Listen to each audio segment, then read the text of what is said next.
یہ جملہ مترجہ ہے کہ جن ظالموں پر وہاں اللہ کی لعنت کا اعلان ہوگا وہی لوگ ہوں گے جو آج دنیا میں یہ حرکات کر رہے ہیں کہ یہ جیسے اللہ سے بے نیاز ہو کر اپنی زندگی گزار رہے ہیں، یعنی وہ سیدھی راہ کو جو ان کے سامنے پیش کی جا رہی ہے پسند نہیں کرتے اور چاہتے ہیں کہ یہ راہ کچھ ان کی خواہشات نفس اور ان کے جاہلانہ تعصبات اور ان کے اوہام و تخیلات کے مطابق ٹیڑھی ہو جائے تو وہ اسے قبول کر لیں، کہ جہاں انہیں ان کے نفس پر زد پڑتی ہے وہاں وہ قربانی دینے کے لیے تیار نہیں ہوتے اور اپنی من مرضیاں کرنا چاہتے ہیں۔ تو ایسے لوگ جو اپنی من مرضی کرنا چاہے اس کے لیے آخرت میں کوئی حصہ نہیں، اللہ کے پاس اس کے لیے کوئی معاوضہ نہیں۔ اولئک لم یکونوا معجزین فی الارض وما کان لهم من دون اللہ من اولیاء یضاعف لهم العذاب ما كانوا یستطیعون السمع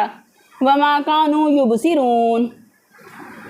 وہ زمین میں اللہ کو بے بس کرنے والے نہ تھے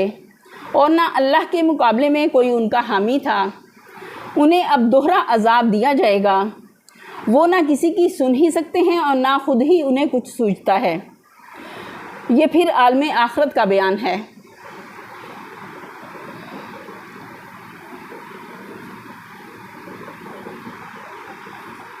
یہ ایک عذاب خود گمراہ ہونے کا، دوسرا عذاب دوسروں کو گمراہ کرنے اور بعد کی نسلوں کے لیے گمراہی کی میراث چھوڑ جانے کا جو انہیں وہاں ملے گا۔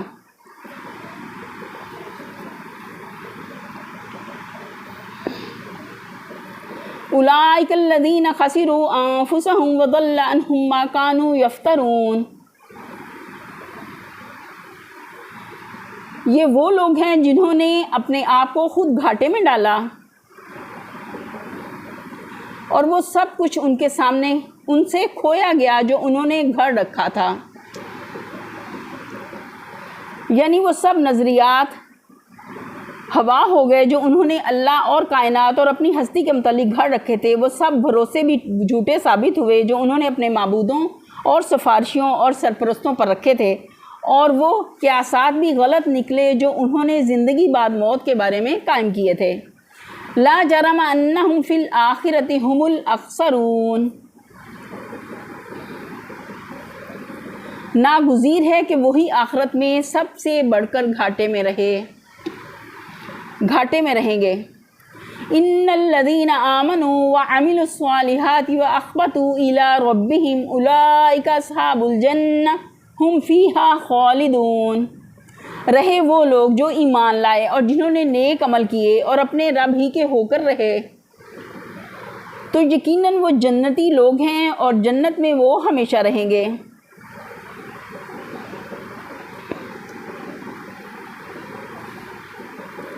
جہاں عالم آخرت کا بیان ختم ہوتا ہے۔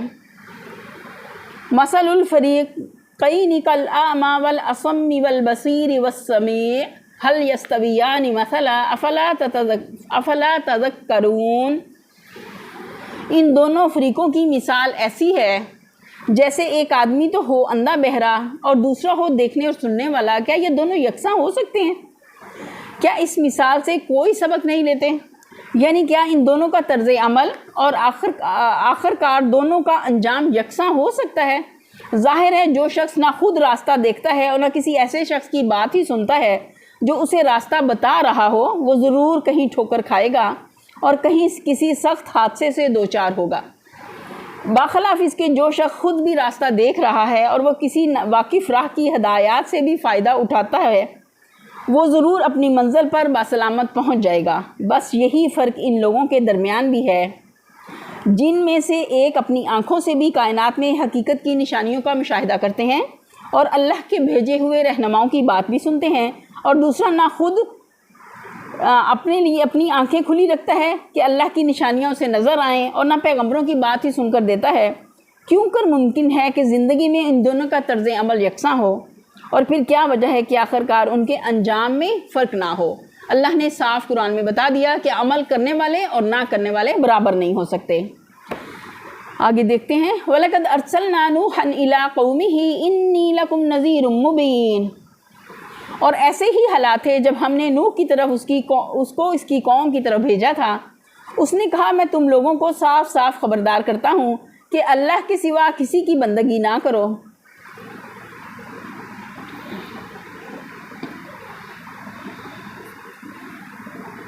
اللہ تعبدوا الا اللہ انی اخاف علیکم عذاب یوم علیم۔ اس نے کہا میں تم لوگوں کو صاف صاف خبردار کرتا ہوں کہ اللہ کے سوا کسی کی بندگی نہ کرو، ورنہ مجھے اندیشہ ہے کہ تم پر ایک روز دردناک عذاب آئے گا۔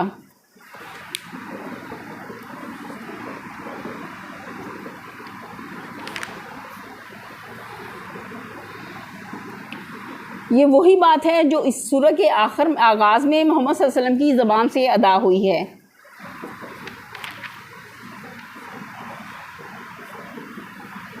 فقال الملأ الذين كفروا من قومه ما نراك إلا بشرا مثلنا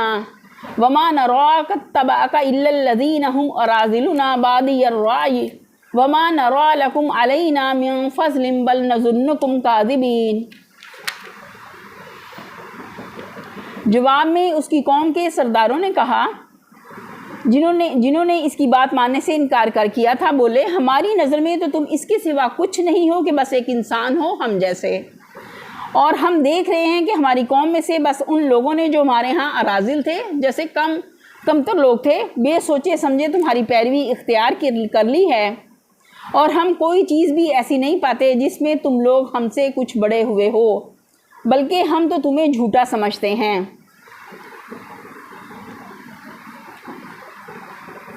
وہی جاہلانہ اعتراض جو مکے کے لوگ محمد صلی اللہ علیہ وسلم کے مقابلے میں پیش کرتے تھے کہ جو شخص ہماری ہی طرح کا ایک معمولی انسان ہے، کھاتا پیتا ہے، چلتا پھرتا ہے، سوتا اور جاگتا ہے، بال بچے رکھتا ہے، آخر ہم کیسے مان لیں کہ وہ اللہ کی طرف سے پیغمبر مقرر ہو کر آیا ہے؟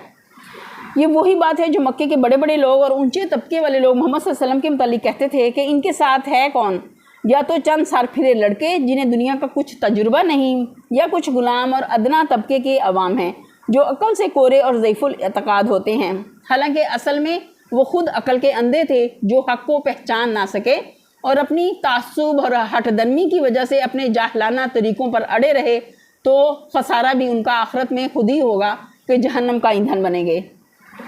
یعنی یہ جو تم کہتے ہو کہ ہم پر اللہ کا فضل ہے اور اس کی رحمت ہے، اور وہ لوگ اللہ کے غضب میں مبتلا ہیں جنہوں نے ہمارا راستہ اختیار نہیں کیا، تو اس کی کوئی علامت ہمیں نظر نہیں آتی۔ فضل اگر ہے تو ہم پر ہے کہ مال و دولت اور خد و خشم رکھتے ہیں اور ایک دنیا ہماری سرداری مان رہی ہے۔ تم لوگ آخر کس چیز میں ہم سے بڑے ہوئے ہو کہ تمہیں اللہ کا چہیتا سمجھا جائے؟ ان کو نبی صلی اللہ علیہ وسلم اور ان کے پیروکار گویا کمتر نظر آتے تھے، اور اپنا آپ ان کو بڑا نظر آتا تھا کہ اللہ نے ان کو سرداریاں دی تھیں، مال و دولت دیا تھا، تو وہ اس پر اپنے آپ کو برتر سمجھتے تھے۔ حالانکہ دنیا آزمائش کی جگہ ہے، یہاں مال کا ملنا بھی آزمائش ہے اور نہ ملنا بھی آزمائش۔ اللہ جس کو چاہتا ہے دے کے آزماتا ہے، جس سے چاہتا ہے لے کے آزماتا ہے۔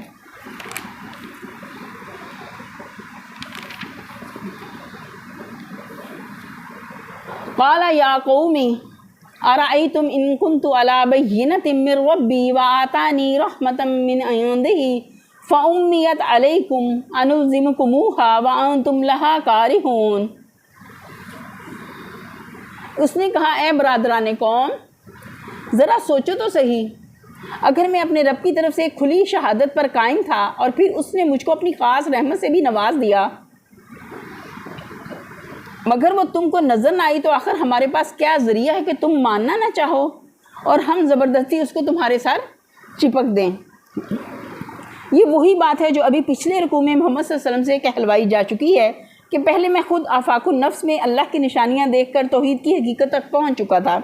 پھر اللہ نے اپنی رحمت یعنی وحی سے مجھے نوازا اور ان حقیقتوں کا براہ راست علم مجھے بخش دیا جن پر میرا دل پہلے سے گواہی دے رہا تھا۔ اس سے یہ بھی معلوم ہوا کہ تمام پیغمبر نبوت سے قبل اپنے غور و فکر سے ایمان بالغیب حاصل کر چکے ہوتے تھے، پھر اللہ تعالیٰ ان کو منصب نبوت عطا کرتے وقت ایمان بالشہادہ عطا کرتا تھا۔ وَيَا قَوْمِ لَا أَسْأَلُكُمْ عَلَيْهِ مَالًا إِنْ أَجْرِيَ إِلَّا عَلَى اللَّهِ وَمَا أَنَا بِطَارِدِ الَّذِينَ آمَنُوا إِنَّهُمْ مُلَاقُو رَبِّهِمْ وَلَكِنِّي أَرَاكُمْ قَوْمًا تَجْهَلُونَ۔ اور اے برادران قوم، میں اس کام پر تم سے کوئی مال نہیں مانگتا، میرا اجر تو اللہ کے ذمے ہے، اور میں ان لوگوں کو دھکے دینے سے بھی رہا جنہوں نے میری بات مانی ہے، اور وہ آپ رب کے حضور جانے والے ہیں، مگر میں دیکھتا ہوں کہ تم لوگ جہالت برت رہے ہو۔ یعنی میں ایک بے غرض ناصح ہوں، اپنے کسی فائدے کے لیے نہیں بلکہ تمہارے ہی بھلے کے لیے یہ ساری مشقتیں اور تکلیفیں برداشت کر رہا ہوں۔ تم کسی ایسے ذاتی مفاد کی نشاندہی نہیں کر سکتے جو اس امر حق کی دعوت دینے اور اس کے لیے جان توڑ محنتیں کرنے اور مصیبتیں جھیلنے میں میرے پیش نظر ہو۔ یعنی جن کی قدر و قیمت جو کچھ بھی ہے وہ ان کے رب کو معلوم ہے، اور اسی کے حضور جا کر وہ کھلے گی۔ اگر یہ قیمتی جواہر ہیں تو میرے اور تمہارے درمیان پھینک دینے سے پتھر نہ ہو جائیں گے، اور اگر یہ بے قیمت پتھر ہیں تو ان کے مالک کو اختیار ہے کہ انہیں جہاں چاہے پھینکے۔ وَيَا قَوْمِ مَن يَنصُرُنِي مِنَ اللَّهِ إِن طَرَدتُّهُمْ أَفَلَا تَذَكَّرُونَ۔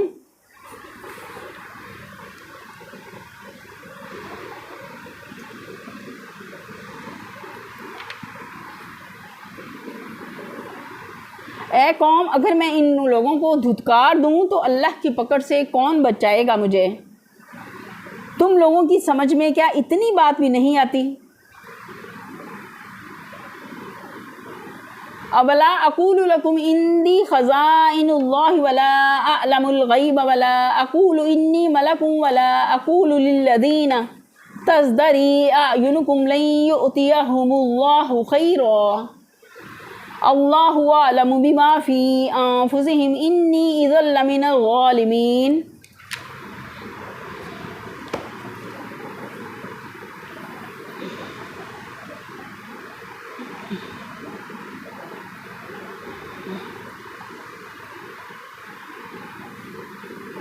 اور میں تم سے نہیں کہتا کہ میرے پاس اللہ کے خزانے ہیں، نہ یہ کہتا ہوں کہ میں غیب کا علم رکھتا ہوں، نہ یہ میرا دعویٰ ہے کہ میں فرشتہ ہوں، اور میں یہ بھی نہیں کہہ سکتا کہ جن لوگوں کو تمہاری آنکھیں حقارت سے دیکھتی ہیں انہیں اللہ نے کوئی بھلائی نہیں دی،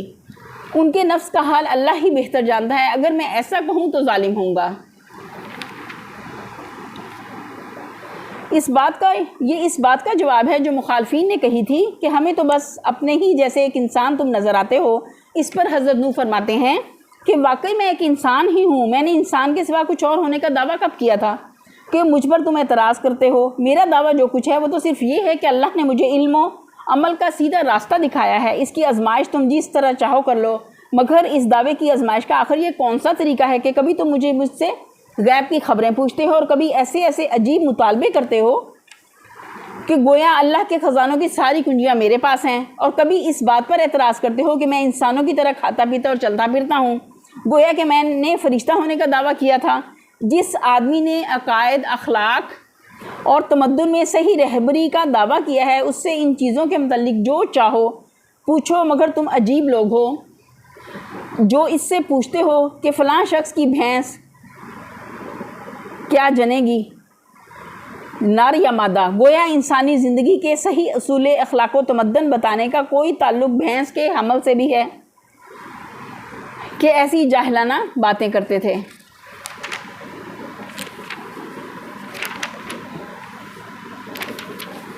قالوا یا نوح قد جادلتنا فاکثرت جدالنا فأتنا بما تعدنا ان كنت من الصادقین۔ آخرکار ان لوگوں نے کہا کہ اے نوح، تم نے ہم سے بہت جھگڑا کر لیا، اب بس وہ عذاب لے آ جس کی تم ہمیں دھمکی دیتے ہو اگر تم سچے ہو۔ قال انما یأتیکم بہ اللہ ان شاء وما انتم بمعجزین۔ نوح علیہ السلام نے جواب دیا وہ تو اللہ ہی لائے گا اگر چاہے گا، اور تم اتنا بلبوتا نہیں رکھتے کہ اسے روک دو۔ ولا ينفعكم نصحي ان اردت ان انصح لكم ان كان الله يريد ان يغويكم هو ربكم واليه ترجعون۔ اب اگر میں تمہاری کچھ خیر خواہی کرنا بھی چاہوں تو میری خیر خواہی تمہیں کوئی فائدہ نہیں دے سکتی، جبکہ اللہ ہی نے تمہیں بھٹکا دینے کا ارادہ کر لیا ہو، وہی تمہارا رب ہے اور اس کی طرف تمہیں پلٹنا ہے۔ یعنی اگر اللہ نے تمہاری ہٹ درمی، شرپسندی اور خیر سے بے رغبتی دیکھ کر یہ فیصلہ کر لیا ہے تمہیں راست ربی کی توفیق نہ دے، اور جن راہوں میں تم خود بھٹکنا چاہتے ہو انہی میں تم کو بھٹکا دے، تو اب تمہاری بھلائی کے لیے میری کوششیں کارگر نہیں ہو سکتی۔